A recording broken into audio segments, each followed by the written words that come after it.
Well, on this Christmas day, welcome to episode number 4 of our He Will Be Called sermon series, sermon study.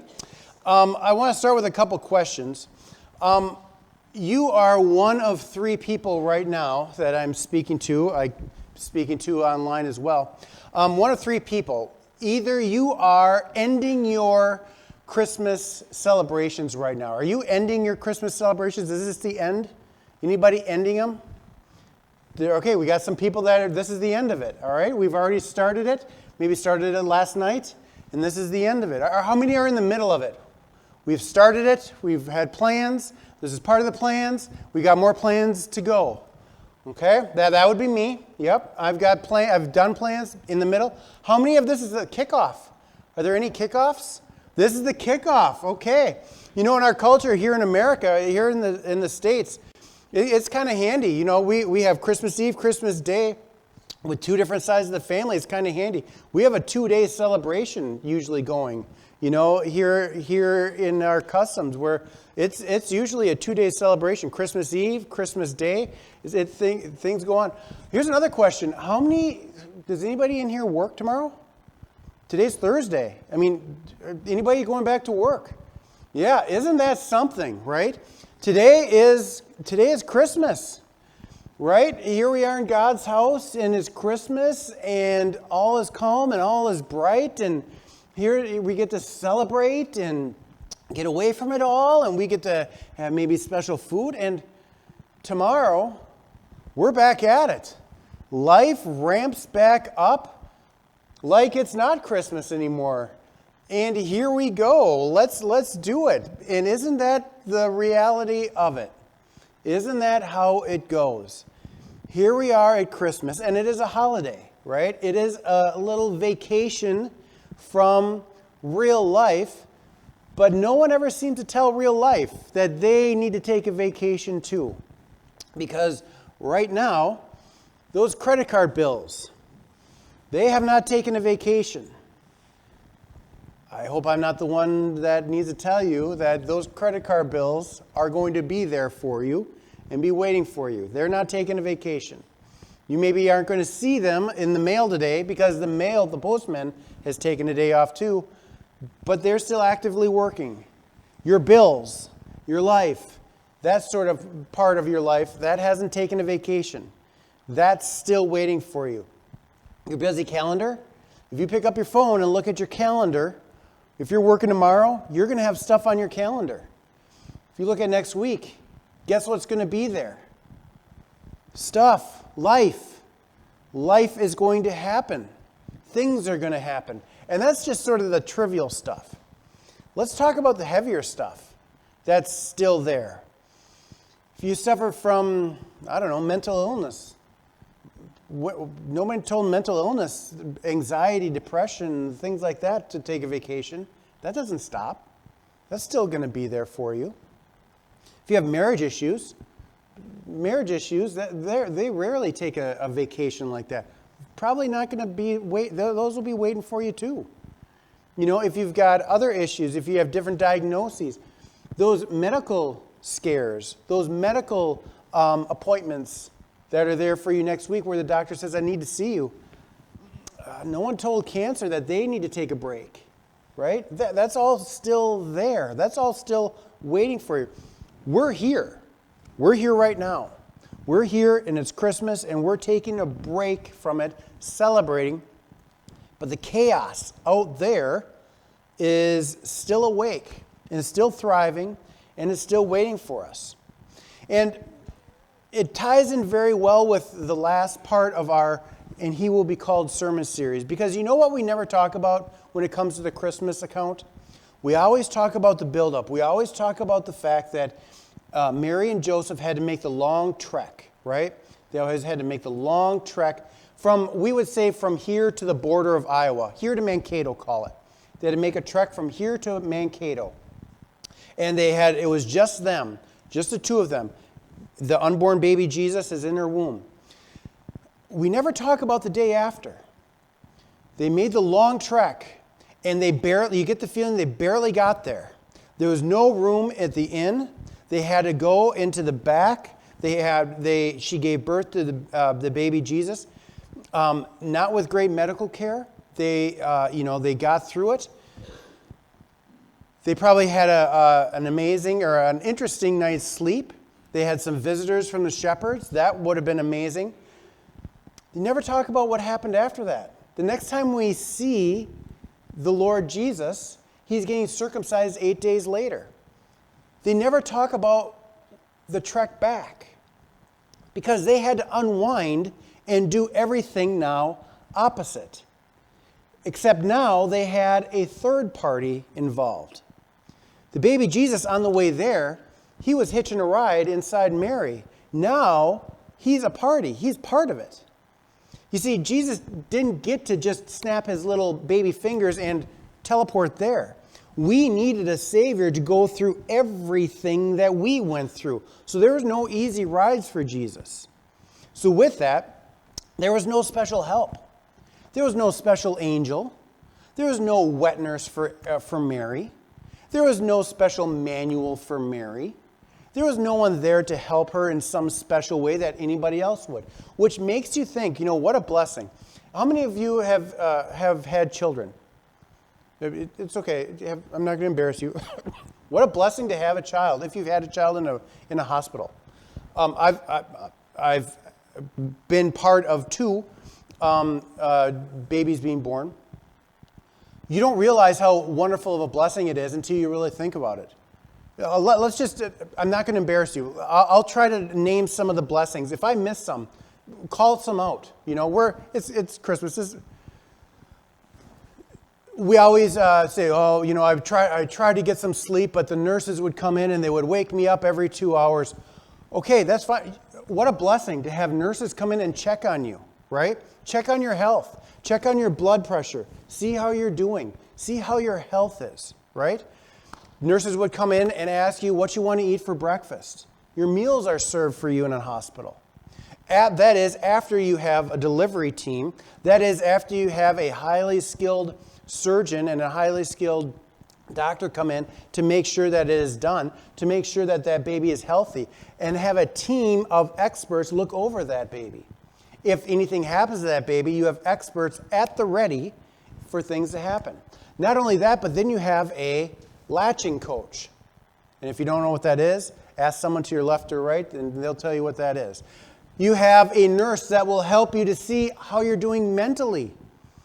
How are you doing mentally, sweetie? Are you having any depression? Having any issues?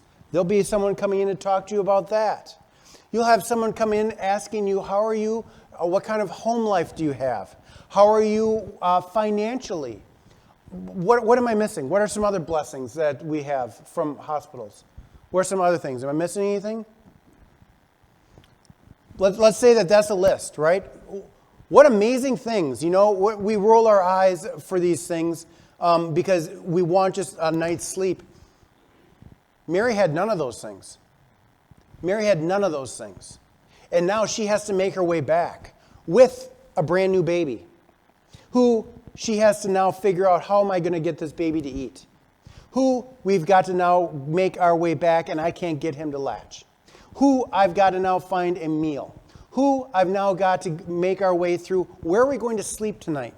How are we going to make it our way? How are we going to keep this baby clothed? Oh, by the way, we have to change him. Oh, by the way, we have to do all these things. Mary had none of these things. Now, I bring that up because I don't know. Last night we talked about Mary and Joseph, and we saw that Joseph was an upright man. That's how the Bible describes him, an upright man, meaning he was a Christian. And we saw that she was a devout woman, another word for a Christian. So they were devout. I don't know if Joseph was the kind of a guy that had a daily devotion with the family, but I wonder if they came across our text at all. I don't think that they ever had like a pocket Bible like we might have, that he would open it up. But if he opened up our text today that we had, I wonder what they would think as they are making their way back with this brand new baby that they're going through.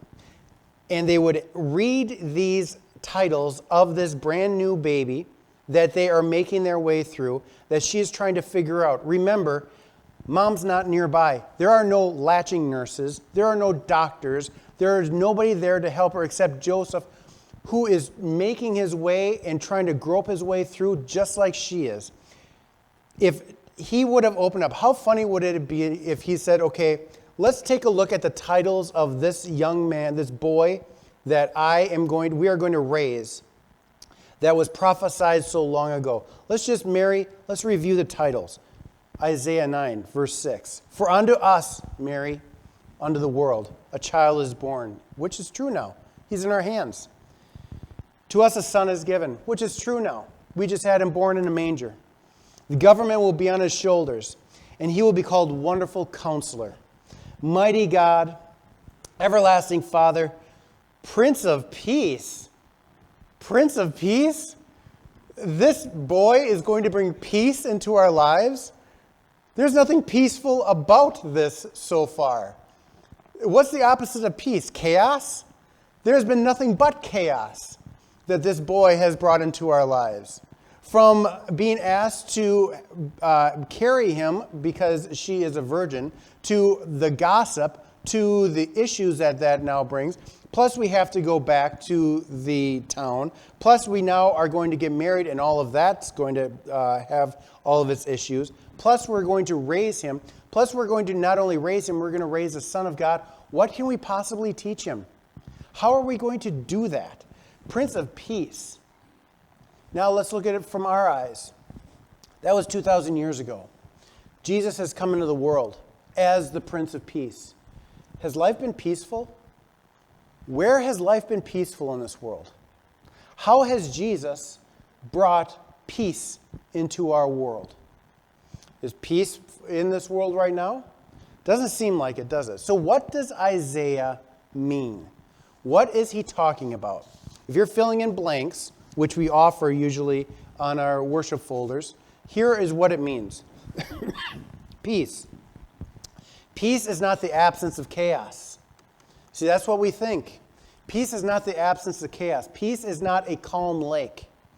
Peace is the presence of Christ and what that means in our life. See, the Prince of Peace, he was born just like us. Jesus was born just like us. He was born in a world of noise and fear and anger and hatred and conflict, just like we are. Yet, the peace that he gives for us is from within.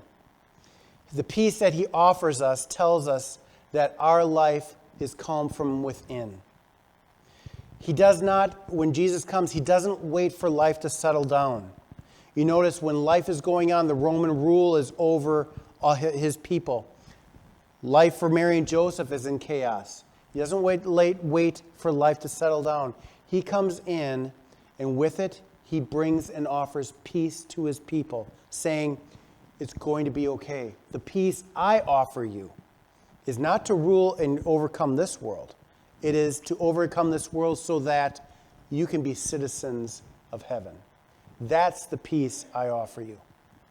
This little baby boy would not be a baby forever. This little baby boy, Jesus, would grow up, and he would grow up to be a man, and he would grow up and have disciples that would follow him. 33 years later, this baby boy would grow up to be a man, Jesus, who would soon know that it's time for him to go to the cross. And with it, he knows what is waiting for him. He would be arrested soon. He would be spit upon. He would be tried. All chaos would ensue. And right before this happens, he gets his disciples together. These disciples are about to see chaos ensue. And this is what he tells his disciples, because the disciples are not going to understand how can the Son of God allow himself to be arrested and tried and beaten? How can Jesus allow himself to be crucified? And this is what he says. He says, peace I leave with you. My peace I give to you. I don't give to you as the world gives. Do not let your hearts be troubled, and don't be afraid. This baby Jesus that we celebrate is bigger than the chaos that swarms us. This baby Jesus is bigger than the chaos that swarms him. So the other part that you fill in, if you were filling in, the peace that Jesus gives to us, it reigns. That's what we hold on to. That's the part that's never ending. It's the calmness that tells us it is going to be okay. There was a quote that I came across, and it makes sense when you realize that this is the peace that Jesus offers. It says, Jesus' peace doesn't calm the storm. It doesn't calm the fact that you may be afraid of cancer, or 2026, or the future, or whatever is the storm of your life. Jesus, it gives me calm to get through the storm. That's the peace that Jesus offers. Do you know this? Is this something that you grasp? If so, then this is the fact that you know Christmas. This is the fact that you understand what Christmas is all about. That Jesus came into this world, overcame this world, and gave you that peace that is beyond understanding. So with it then, what are you going to do with it? What are you going to do with that peace that you have in your heart? Well, let's go back to what Jesus said. He said, peace I leave with you, my peace I give to you. I do not give to you as the world gives. Do not let your hearts be troubled, and don't be afraid. And you would say, I'm not afraid. And I'm not going to let my heart be troubled, Jesus. And then Jesus would say, great. Peace I leave with you, my peace I give to you. Who are you going to give your peace to? Well, I'll give you two suggestions. I'll give you one now, and I'll give you one later. How about this? How about you show somebody that you have that peace in your heart? How about today? How about this week? You go make peace with someone in your life. You show someone in your life that you love that peace that Jesus gave to you. Who in your life needs to have that peace? Go show them that peace. Make peace with that person in your life. Because when you do that, you're showing them that Jesus' peace lives in you. You're showing them that Jesus' peace rules in you. You're showing them that Jesus' peace steadies you, and that Jesus' Christmas peace is ruling you now and forever. Amen. As we get closer and closer to the end of the year, and as we get closer and closer to Christmas, I just want to take a few moments to thank all of you who have given to God through Hope in the past.